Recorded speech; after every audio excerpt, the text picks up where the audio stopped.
la! Vacation to Hong Kong starts from rupees 74,999 only. GT Holidays. Hotstar Specials Goli Soda Rising now streaming on Disney Plus Hotstar.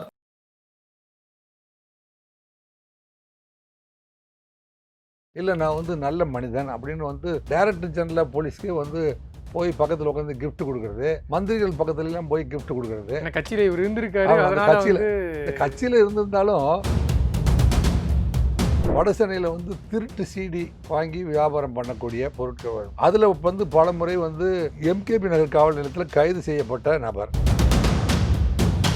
பல்வேறு தீவிரவாத அமைப்புகளுக்கெல்லாம் நன்கொடை கொடுத்துருக்காரு. அது எனக்கு தெரியாது. அவங்களாம் ஏதோ மதம் சம்பந்தமான விஷயங்களை சொல்கிறதா அவங்க கேட்டதுனால நான் கொடுத்தேங்கிறாரு. ஆனால் அந்த சென்டர்ல எல்லாம் தீவிரவாதிகளுக்கு ட்ரைனிங் கொடுக்கப்பட்டிருக்கிறது. குற்றப்பத்திரிகை சேர்த்துருக்கு எல்லாமே தெரிஞ்சு ஆமாம் அப்போ மட்டும் இதுதான் செய்கிறாரு அப்படிங்கிறத தெரிஞ்சு குற்றத்தை செய்தவர், துணை சென்றவர், அந்த பணத்தை பயன்படுத்தியவர் அப்படிங்கிற அடிப்படையில் தான் இது சேர்க்குறாங்க. பணம் கேட்டபோது அவர் எனக்கு உதவி பண்ணார ஒழிய அந்த பணம் எப்படி வந்துச்சுன்னு எனக்கு தெரியாது, அந்த பணம் எப்படி வந்துச்சு எனக்கு தெரியாது அப்படிங்கிறது அவருடைய கருத்து. ஆனால் குற்றப்பத்திரிகை என்பது குற்றம் சாட்டப்படுபவர், இந்த மாதிரியான டிரான்சாக்ஷனில் வந்த பணம் என்று உங்களுக்கு நாலேஜ் இருந்துச்சு அப்படின்னு அரசு துறை சொல்லுது. இல்லை அப்படிங்கிறத ப்ரூவ் பண்ண வேண்டியது அமைச்சருடைய பொறுப்பு. வணக்கம் சார். வணக்கம் பிரபு. போதைப் பொருள் கடத்தல் வழக்கு ஜாபர் சாதிக் அவங்க மேலே இன்னைக்கு அமலாக்கத்துறை ஜாபர் சாதிக் உள்ளிட்ட ஒரு 12 பேர் மேலே 302 பக்கங்கள் கொண்ட ஒரு குற்றப்பத்திரிகை சென்னை முதன்மை அமர்வு நீதிமன்றத்தில் தாக்கல் பண்ணியிருக்காங்க. அதில் 12வது நபராக இயக்குனர் அமீர் அவர் பேரும் சேர்க்கப்பட்டிருக்கு. ஏன்னா அமீர் அந்த அமலாக்கத்துறை டெல்லியில் போயிட்டு அந்த விசாரணைக்கு ஆஜராகிட்டு வந்தபோது எக்ஸ்ப்ளனேஷன்லாம் கொடுத்தாரு. இந்த மாதிரி அந்த பணம் எனக்கு எப்படி வந்துச்சுன்னு தெரில, அவர் ப்ரொடியூசர், நான் ஒரு டைரக்டர், அது மட்டும் தான் எனக்கு தெரியும், அவர் இந்த மாதிரி ஒரு தொழிலில் ஈடுபட்டிருக்காருன்னு சொல்லிட்டு எனக்கு தெரியாதுன்னு சொல்லிட்டு அவர் விளக்கம் கொடுத்திருந்தார். இந்நிலையில் அவருடைய பெயரும் அந்த குற்றப்பத்திரிகையில் சேர்க்கப்பட்டிருக்கு.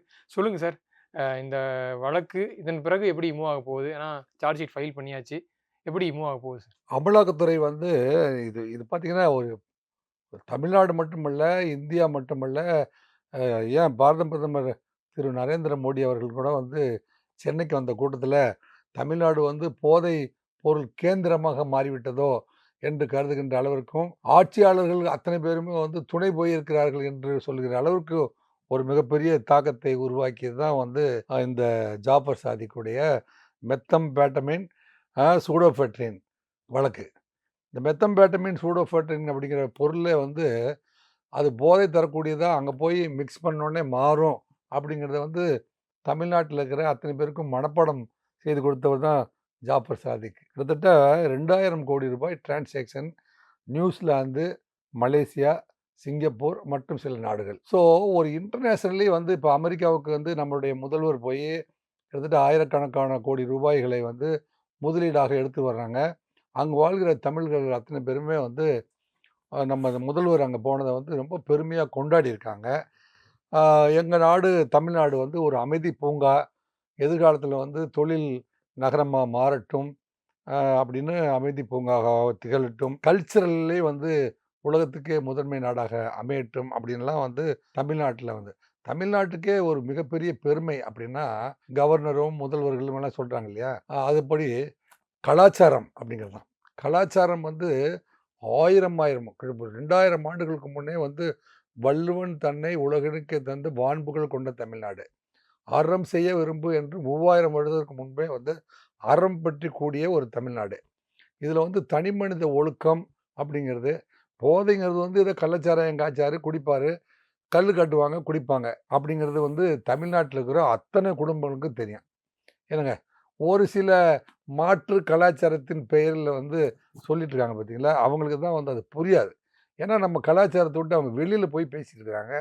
அதனால் தமிழ் கலாச்சாரம், தமிழ்நாட்டுடைய கலாச்சாரம் அப்படின்னா போதைப் பொருளுக்கு அப்பாற்பட்டது அப்படிங்கிறது. எந்த தொழில் செஞ்சாவது இப்போ இதே தமிழ்நாட்டில் தான் சொல்லியிருக்காங்க பாருங்கள், பொருள் இல்லாருக்கு இவ்வுலகு இல்லை. கண்டிப்பாக பணம் வேணும், மனுஷன் வாழணும் அப்படின்னா கண்டிப்பாக பணம் வேணும். பொருள் இல்லைன்னா இந்த ஊரில் உலகம் இல்லை, பொருளாருக்கு இவ்வுலகே இல்லைன்ட்டான். அருள் இல்லாருக்கு அவ்வுலக இல்லைன்னா, அருள்னா என்ன அர்த்தம்? பொருள் சேர்க்கிற போது நியாயமாக சேர்க்கணும்னு சொல்கிறான். நியாயமாக சேர்க்கணும், அறத்தோடு சேர்க்கணும். அறம்னா என்ன அப்படின்னு பார்த்தீங்கன்னா, அழுக்காறு, அவ்வா, வெகுளி, இன்னாச்சொல் இவை 4ம் இல்லாத செயலே அறம்ங்கிறான். அழுக்காறு மனசுக்குள்ள வந்து ஒண்ண வச்சுக்கிட்டு, வெளில ஒண்ணு பேசி, நான் நல்ல தொழில் தான் பண்றேன். இல்ல நான் வந்து நல்ல மனிதன் அப்படின்னு வந்து டைரக்டர் ஜெனரல் ஆஃப் போலீஸ்க்கே வந்து போய் பக்கத்துல உட்காந்து கிஃப்ட் குடுக்குறது. அவர் பக்கத்திலேயே வந்து மந்திரிகள் பக்கத்துலலாம் போய் கிஃப்ட் குடுக்குறது. ஏன்னா கட்சியில இவரு இருந்திருக்காரு. அந்த அதனால கட்சியில வந்து இந்த கட்சியில இருந்திருந்தாலும், தன்னெஞ்சு அறிவது பொய்யற்க. பொய்த்த பின் தன்னெஞ்சே தன்னை சுடும் ஜாபர் சாதிக்கு வந்து என்ன சொல்ல, நம்ம இந்த தொழில் செய்றோம்னா, அப்படி கொஞ்சம் ஓரமா நேரமா ஒதுங்கி இருந்திருக்கலாம். அவர் வந்து உருவத்தை பார்த்து உள்ளது மதிப்பது மாபெரும் தவறல்லவோன்னு சொல்லுவாங்கல்ல. நம்ம உடலை பார்த்து அவங்க எல்லாருமே வந்து உன்னைய மதிக்க ஆரம்பிச்சுட்டாங்க. அத்தன பேருக்கும் ஒரு தலைகுனிவை ஏற்படுத்திட்டீங்களா இல்லையா?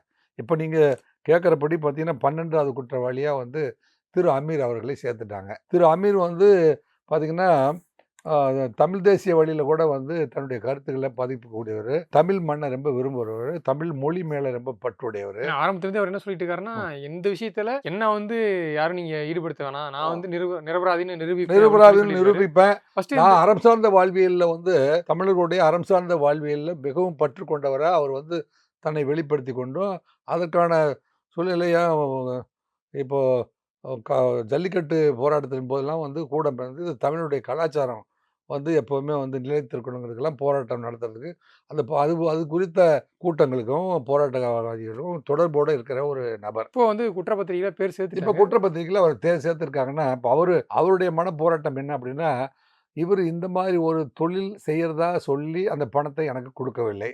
அப்படின்னு சொல்றாரு. அவர் இந்த உணவு விடுதி நடத்துறதுக்கும், அந்த திரைப்படம் எடுப்பதற்கும், அந்த படத்துடைய பெயர் கூட இறைவன் மிகப்பெரியவன் அப்படின்னு ஒரு படமும், இன்னொரு படம் வந்து மங்கை அப்படின்ற ஒரு மங்கை படம். அப்படிங்கிற மொத்தம் படமும் 4 படத்த வந்து ஒரே மொத்தம் ஒரு நேரத்துல 4 படத்த வந்து ஒரே நேரத்துல வந்து 4 படங்கள, அதாவது சாதாரணமா இவருடைய ஆரம்ப காலத்துல வந்து வடசென்னையில இதே வடசென்னை தான். அங்க இப்ப எல்லாமே வடசென்னை வந்து எத்தனை பேரை ஈன்றெடுத்திருக்குது பாருங்க. வடசென்னையில வந்து திருட்டு சீடி வாங்கி வியாபாரம் பண்ணக்கூடிய பொருட்கள். அதுல வந்து பலமுறை வந்து எம்கேபி நகர் காவல் நிலையத்துல கைது செய்யப்பட்ட நபர். ஜாபர் சாதிக். ஆமாங்க. ஜாபர் சாதிக் வந்து ஒரு குற்றவாளியாய் வந்திருக்கிறவர் தான். இவர் வந்து வேற பிசினஸ் பண்றேன் அப்படின்னு பிசினஸ் கொஞ்சம் கொஞ்சமா மாத்தி, இந்த சிறைச்சாலைக்கு போனதுக்கு அப்புறம் மெத்து, சூடோபெட்ரின்னு, மெத்தம்பேட்டமைன் இதெல்லாம் வந்து வெளிநாட்டுக்கு கடத்த இந்த நைஜீரியன்ஸ் எல்லாம் வந்து ஜெயிலுக்குள்ள இருக்காங்க பார்த்தீங்களா? அந்த ஜெயிலுக்குள்ள இருக்கிறவனுங்க நீங்க வந்து இது மாரி 2 வேதிப்பொருட்கள் இருக்குது. இத வந்து நம்ம ஊர்ல இருந்து பண்ண வேண்டாம். அதாவது டெல்லியில வச்சு பண்ணி நீங்க இந்தந்த கண்ட்ரிக்கு நீங்க அனுப்பிட்டீங்கன்னா, நாங்க வாங்கி அத கன்வெர்ட் பண்ணிக்கிறோம் அப்படின்னு இன்டர்நேஷனல் டிரான்சாக்டர்கிட்ட, இன்டர்நேஷனல் ஸ்மக்லர் கிட்ட ட்ரக் டிராஃபிக்கிங் பண்ற ஆளுகளோட ஏற்பட்ட தவறான பழக்கம் காரணமாக இவர் வந்து இவ்வளோ பெரிய உயர்ந்து 2000 அப்போ பார்த்தீங்கன்னா, பல்வேறு தீவிரவாத அமைப்புகளுக்கெல்லாம் வந்து நன்கொடை கொடுத்துருக்காரு. அது எனக்கு தெரியாது. அவங்கலாம் வந்து ஏதோ மதம் சம்பந்தமான விஷயங்கள வந்து சொல்றதா அவங்க கேட்டதுனால நான் குடுத்தேங்கிறாரு. ஆனா அந்த சென்டர்ல எல்லாம் வந்து தீவிரவாதிகளுக்கு ட்ரெய்னிங் குடுக்கப்பட்டிருக்கிறது. ஒரு ஒரு சின்ன தடம் மாறுனா, அது எவ்வளோ பெரிய விளைவ வந்து ஏற்படுத்தும் அப்படிங்கிறதுக்கு ஜாபர் சாதிக் ஒரு உதாரணமா இருக்கிறாரு. இப்போ ஒரு குற்றப்பத்திரிகையிலேருந்து ஒருத்தர் ஒரு பேரை சேர்க்குறாங்கன்னா, அதன் பிறகு அவங்களுக்கு என்ன சார் ஆகும்? ஏன்னா பத்திரிகையில சேர்த்துட்டாவே அவர் குற்றவாளியா கருதப்படுவாரா? இல்ல வந்து அவரு வந்து மறுபடியும் நீதிமன்றத்தில தாக்கல் பண்ணோனே, இவரு போய் இல்ல நான் நிரபராதின்னு நிரூபிச்சு, குற்றப்பத்திரிகையிலேருந்து இந்த பேர வெளிய கொண்டு வரதுக்கான ஏன்னா இப்போ அமீர் சொன்ன மாரி, அந்த பணம் எப்படி வந்துச்சுன்னு எனக்கு தெரியாது. நான் வந்து ஒரு இயக்குனர் அவ்வளோதான். அது மட்டும் தான் அவர் சொல்லியிருக்காரு. ஸோ இதன் பிறகு என்ன சார் நடக்கும்? இல்ல இப்ப இவர்கிட்ட விசாரணையினுடைய முடிவுல பார்த்தா குற்றப்பத்திரிக்கை இப்போ அனௌன்ஸ் பண்றதுக்கு ஒரு 10, 15 நாளைக்கு முன்னாடி பார்த்தீங்கன்னா, அவருடைய சொத்துக்கள்ல வந்து எத்தனையோ சொத்துக்கள் இருக்கு. ஆனா 52 கோடிகள் இந்த பிசினஸ்க்கு வந்ததுக்கு அப்புறம் 52 கோடிகள் பக்கம் அவர் வந்து இதுல வாங்குனது அப்படிங்கிறத ரிலீஸ் பண்ணிருக்காங்க. இதுல சம்பாரிச்சு யாரெல்லாம் டிரான்சாக்ஷன் வந்தாங்க. இந்த பொருள இத எக்ஸ்போர்ட் பண்ணதுக்கு அப்புறம் வந்த பணத்த எங்கெங்கெல்லாம் டிஸ்ட்ரிபியூட் ஆயிருக்கு. அந்த டிஸ்ட்ரிபியூட் ஆனத வந்து யார்கிட்ட போச்சு அப்படிங்கிறவங்களெல்லாம் குற்றப்பத்திரிகையில கொண்டு வந்திருக்காங்க 1. 2 கூட இருந்த அவர் சினிமா புரொடக்ஷன் கம்பெனியும் அதில ஆமா சேர்த்துருக்காங்க. புரொடக்ஷன் கம்பெனிய சேர்த்திருக்காங்க. இந்த விழுப்புரத்தை சேர்ந்த அசோக்கு, முகேஷ் குமாரு மற்றும் வந்து அவருக்கு தென் சென்னையில வந்து அவருக்கு குடோன் வச்சுட்டு உதவி பண்ண அவருடைய இன்னொரு கூட்டாளி. இவங்கள உள்ளடக்கிய ஒரு 12 பேரும் தெரிந்து தொழில் செய்த, தொழிலுக்கு உதவிய நண்பர்கள் அப்படிங்கிற வகையில சேர்த்திருக்காங்க. குற்றப்பத்திரிகை சேர்த்துருக்கு எல்லாமே வந்து தெரிஞ்சு வந்து ஆமா. அப்ப மட்டும் தான் இதுதான் சேர்த்துருப்பாங்க. செய்றாரு அப்படிங்கிறத தெரிஞ்சு, அந்த குற்றத்தை செய்தவர், துணை சென்றவர், அந்த பணத்தை வந்து பயன்படுத்தியவர். அப்படிங்கிற அடிப்படையில தான் சேர்க்குறாங்க. ஆனா, அவர் பணம் குடுத்தாரு. ஆனா, அவர் எப்படி சம்பாதிச்சாருங்கிறது எனக்கு கண்டிப்பா நாலேட்ஜ் இல்ல. அப்படிங்கிறது அமீருடைய வாதம், அவருடைய அவர் பல இடங்களில் சமர்ப்பிக்கிறது என்னென்னா, நான் வந்து நிரபராதி, நான் வந்து அவர்கிட்ட பணம் கேட்டேன், நான் வந்து திரைப்படத்தில் ட்ரெயின் ஆகி இருக்கிறதுனால என்னால் தனியாக படம் எடுக்க முடியுங்கிறதுனால நான் பணம் கேட்டபோது அவர் எனக்கு உதவி பண்ணார ஒழிய அந்த பணம் எப்படி வந்துச்சுன்னு எனக்கு தெரியாது. அந்த பணம் எப்படி வந்துச்சு எனக்கு தெரியாது அப்படிங்கிறது அவருடைய கருத்து. ஆனால் குற்றப்பத்திரிகை என்பது குற்றம் சாட்டப்படுபவர்.